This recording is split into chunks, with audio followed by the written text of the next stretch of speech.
কখনো মেয়েদের ফাঁদে পড়বে না, ওকা ছেলে তোমাকে বলছে। মেয়ের সাথে গল্প করো না, দেখো তওবা করে উঠো, আস্তাগফিরুল্লাহ ওয়া আতুবু ইলাইহি। জিন্দেগিতে আর মেয়ের সাথে কথা বলো না, মেয়ে তোমাকে ধ্বংস করবে, তোমার বাপকে ধ্বংস করবে, তোমার বংশকে ধ্বংস করবে, তোমার জাতিকে ধ্বংস করবে। রাসূল সাল্লাল্লাহু আলাইহি সাল্লাম বলছেন, সবচেয়ে মানুষের জন্য ভয়াবহ, সবচেয়ে মানুষের জন্য বিপজ্জনক বস্তু হলো নারী। আমি মুহাম্মদ সাল্লাল্লাহু আলাইহি সাল্লাম ছেড়ে যায়নি কোনো বস্তু যেটা পুরুষের জন্য বিপজ্জনক হতে পারে নারীদের চেয়ে। দেখো তুমি কিভাবে ভাষা উল্টিয়ে দিল হাতে হাতে।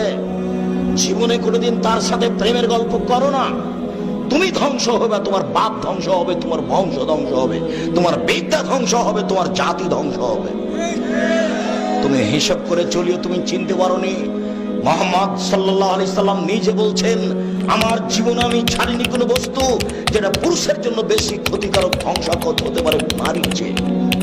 মুহাম্মদ সাল্লাল্লাহু আলাইহি সাল্লাম বলেন, ইন্নান নিসা হাওয়াইলুশ শয়তান, নিশ্চয় হচ্ছে মহিলারা শয়তানের জাল। রাসূল সাল্লাল্লাহু আলাইহি সাল্লাম বলেন, শয়তানের ষড়যন্ত্র দুর্বল আর নারীদের ষড়যন্ত্র সবল। তিনি বলেন, ও নারী জাতি, আমি দেখিনি তোমাদের চেয়ে কাউকে বুদ্ধিমানের বুদ্ধিকে নষ্ট করতে পারো। ও নারী জাতি, তোমরা এমন জাতি যে বুদ্ধিমানের বুদ্ধিকে নষ্ট করতে পারো। একবার তোমার দিকে হাসি দিয়ে যদি কথা বলে তাহলে তোমার বুদ্ধি হারিয়ে যাবে।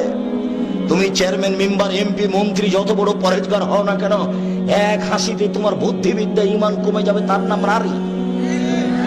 তুমি এটা বিবেচনা করি উপস্থিত বৈঠকের মুসলিম